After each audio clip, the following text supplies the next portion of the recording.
కార్మికులకు కనీస వేతనం అమలు చేయాలని చెప్పి కృష్ణా జిల్లా కంకిపాడులో మెగా డిఎస్సి నియామకాల్లో అక్రమాలు జరిగాయని ఆరోపిస్తూ వైసీపీ ఆధ్వర్యంలో భారీ నిరసన ర్యాలీ నిర్వహించారు. పెనమలూరు నియోజకవర్గ వైసీపీ ఇన్ఛార్జ్ దేవభక్తుని చక్రవర్తి నేతృత్వంలో జరిగిన ర్యాలీలో డిఎస్సి వ్యవహారంపై సీబీఐ విచారణ జరిపించాలని, విద్యాశాఖ మంత్రి నారా లోకేష్ రాజీనామా చేయాలని డిమాండ్ చేశారు.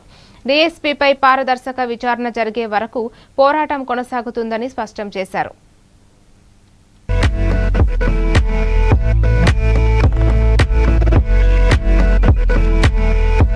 డిఎస్సి అభ్యర్థులకి జరిగినటువంటి అవకతవకలపై నిరసిస్తూ గడిచినటువంటి 3 రోజులుగా రిలే నిరాహార దీక్షలు కొనసాగిస్తూ చివరి రోజుగా నువ్వు కొడితే మేము కొట్టలేమా, ఎందుకు ఆ మాటలో, ఎందుకు ఆ చిల్లర వాగుడు, నీ హుందా తగ్గట్టుగా నీ హోదా తగ్గట్టుగా నువ్వు ఒక గౌరవ శాసనసభ్యుడు అనేటువంటి మాట కూడా చెప్పలేదని అడుగుతున్నావు.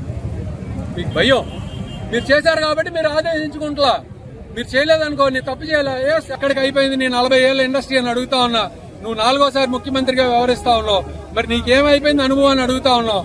మేము ఏమి తెలియని జగన్మోహన్ రెడ్డి అనమే వచ్చినాయి అని చెప్తా ఉన్నారు. కానీ అన్ని మీడియాల్లో మాత్రం, అన్ని ఇంటర్వ్యూల్లో మాత్రం చంద్రబాబు నాయుడు గారు 23 లక్షల కోట్లు వచ్చేసి 20 లక్షల ఉద్యోగాలు ఆల్రెడీ ఇచ్చేసా అని చెప్తా ఉన్నారు.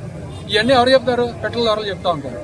అలాగే ఈ పెట్రోల్ ధరల కౌరులు ఆపి చిత్తశుద్ధితో ఈ జరిగినటువంటి అవకతవకలపై వెంటనే సిబిఐ